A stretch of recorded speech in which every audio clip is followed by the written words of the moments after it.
Мъж се самоуби с скок от 8-ми етаж на болницата в Шумен. Още за трагедията след малко в емисията. Добър вечер, вие сте с новините на ТВН Шумен, аз съм Ина Виденова. 17-годишни младежи пълнят школите за млади шофьори. Лисици превзеха улиците в Добрич.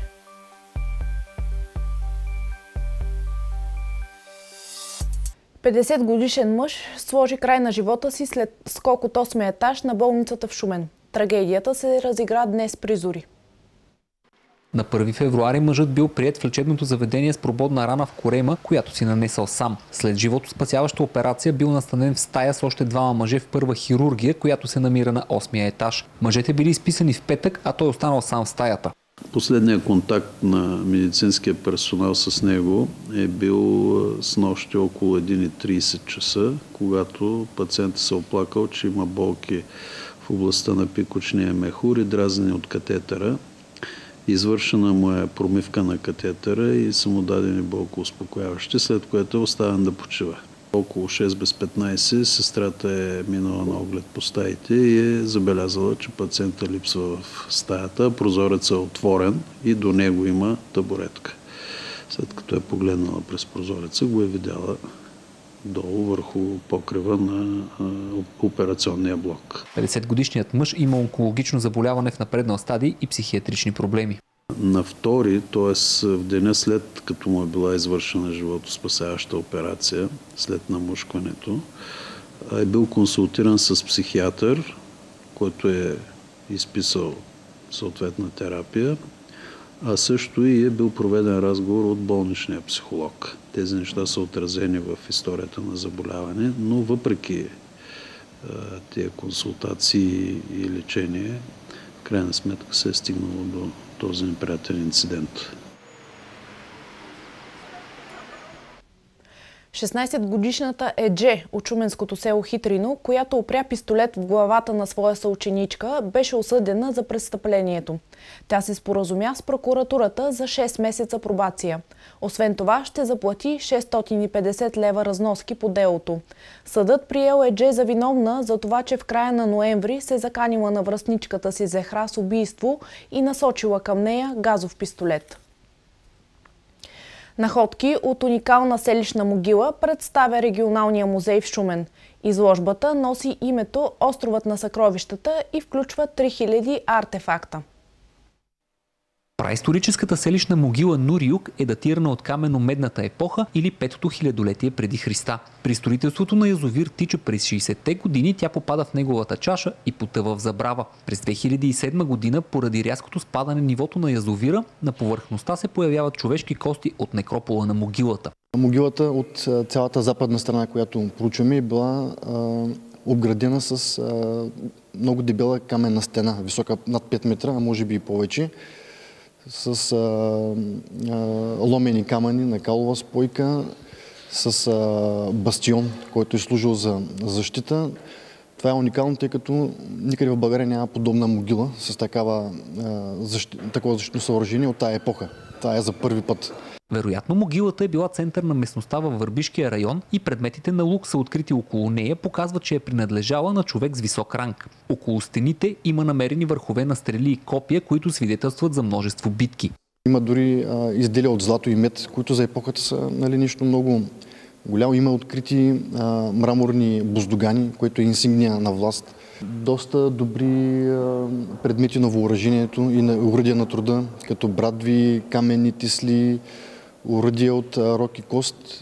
Входът за експозицията, подредена в мраморното фоайе на музея, е свободен до 10 февруари, а тя ще остане до края на март. Близо 10 000 проверки са извършили горските стопанства на територията на област Добрич през изминалата година. Екипите са съставили над 540 акта. През изминалата година в област Добрич са задържани 39 каруци, 5 моторни превозни средства, 3 коня и 666 кубически метра незаконно добита дървесина. За да се предотврати незаконната сеч от държавните гори, от предприятието са въвели засилен контрол на местата с по-висока концентрация на нарушения, особено през зимните месеци. Проблемът е най-сериозен в районите с по-високи нива на безработица, като достъпът на нарушителите е улеснен от голямата разпокъсаност на горите в равнинните териториални поделения и добре изграден изградената пътна мрежа. Статистиката показва още, че обект на преобладаващата част от нарушенията са неголеми обеми дървесина, от половин до 1 кубик метра дърва за огрев. Нерядко извършителите успяват да избягат или оказват съпротива, възпрепятствайки мобилните контролни екипи да изпълнят своите служебни задължения. Като успешни се отчитат организираните съвместни акции с участието на представители на други институции, които имат отношение към опазването на горите. От лятото на 2015 година, когато стартира приемането на информация за нередности в горите на телефон 112, до края на миналата година на единния номер за спешни повиквания са постъпили 864 сигнала на граждани за незаконен добив, транспортиране и съхранение на дървесина, лов и риболов. Лисиците в Добричко станаха повече от уличните котки. Популацията им е много висока, а дългото заснежаване тази зима ги привлече в населените места. В последните седмици валят сигнали за засечени лисици в Добрич. Дивите хищници са видени да се разхождат в квартал Добротица и по улица Димитър Ковачев, вероятно и на много други места. В квартал Рилци обаче те са заместили уличните котки. Движат лисици постоянно тук из района, денонощно, без притеснение. Кучетата не ги лаят, не ги гонят. Тя лисицата на 2 метра стои от мен, играем си. Въобще пълно и с лисици навсякъде. Има ли набез? Не, поне при мен не е имало. Не знам, на други места може и да има. Но те просто като домашни, като те са безстопанствените кучета се разхождат из рилци. Миналата година да се карваме и изядоха 8 кокошки. Сутрин стоя в автобусната спирка в Рилци и лисицата излиза от читалището. През оградата излиза и аз стоя на спирката седна, тя пред мен е на 2 метра и нещо, може би. Магазинерката на магазина, която е горе сега, Галя се казва. Ангелина, ама Галя, 2 лисици пред нея казва, стоят, тъй ма гледат едни такива големи опашки. В неделя сутринта рано, колко аз 6 часа отварям, видях ги и се върнах да събудя мамаш. И 2 лисици видях. Снабдителя на закуски сутрин отваря буса и тя отива и се изправя на бус. Местните жители споделят, че хитрушите са обсебили квартала, разхождат се по покривите, намират подслон в изоставените постройки. Това се наблюдава през последните 3-4 години. От областната агенция по безопасност на храните съобщиха, че няма сигнали за умрели лисици. Няма и за зарази или бяс, потвърдиха от ловно-рибарското дружество. Председателят му Илия Михайлов сподели, че във всички села има лисици, но това се наблюдава не само в нашата област. Отстрелът на хищниците е разрешен, но само извън населените места. Повечето добричли обаче нямат проблем с тях. Ние свикнахме с тях. Живея за читалището, там на барбекюто стоя, тя ма гледа пред вратата и се гледаме. Двамата и въобще не бяга. Положението с лисиците. Другиран помля контейнери след гонка с полицаи посред бял ден. Инцидентът стана в събота по обед. За щастие, пострадали няма.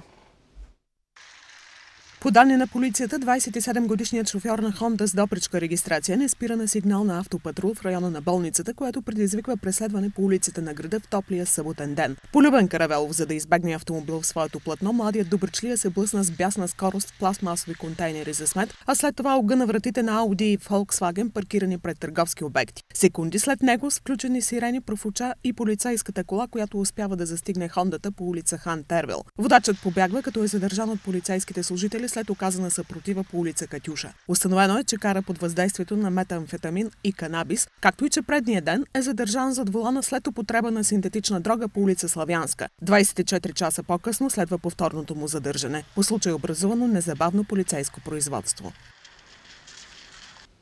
От 6 години насам категория Б1 дава възможност за управление на моторно превозно средство за 17 годишни. Има ли интерес към тези курсове? Вижте в следващия репортаж.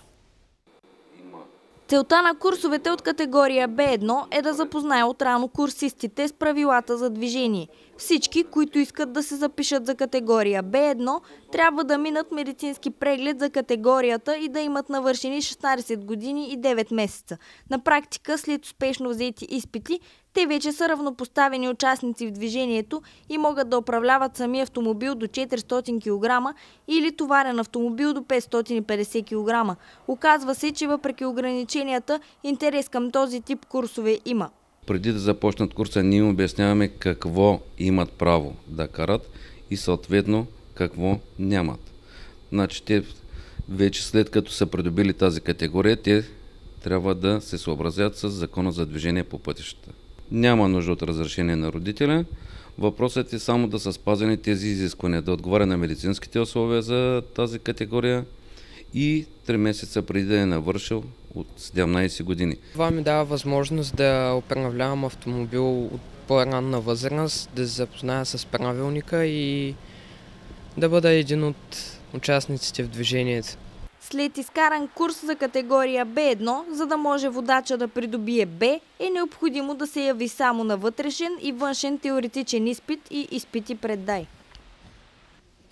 Вече 12 години регионалната здравна инспекция в Русе чака да се премести в нови помещения. Преди година те получиха сградата на бившата военна болница, но и досега екипите стоят в старите си бараки.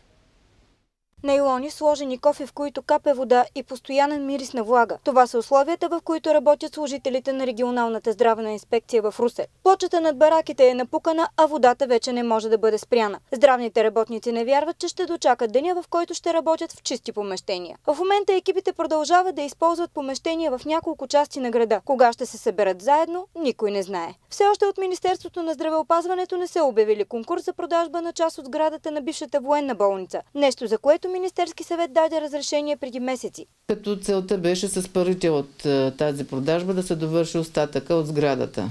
Сега в момента съм помолила проектантите да видят при тази ситуация какво ще се наложи да се прави в комуникациите, дали ще се наложи някакви промени да се правят, защото те само могат да го кажат това нещо. И съм подготвила докладна до министъра в кратко описание на цялата ситуация около сградата, защото знаете, че тя не беше предоставена през 2005 година. Вече 12-та година текат процедури по проектиране, ремонти и така нататък.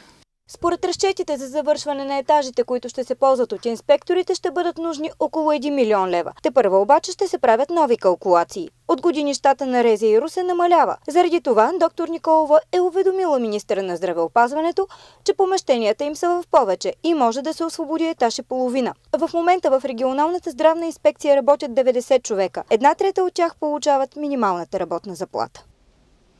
Това беше по-важното от деня в новинарската ни емисия.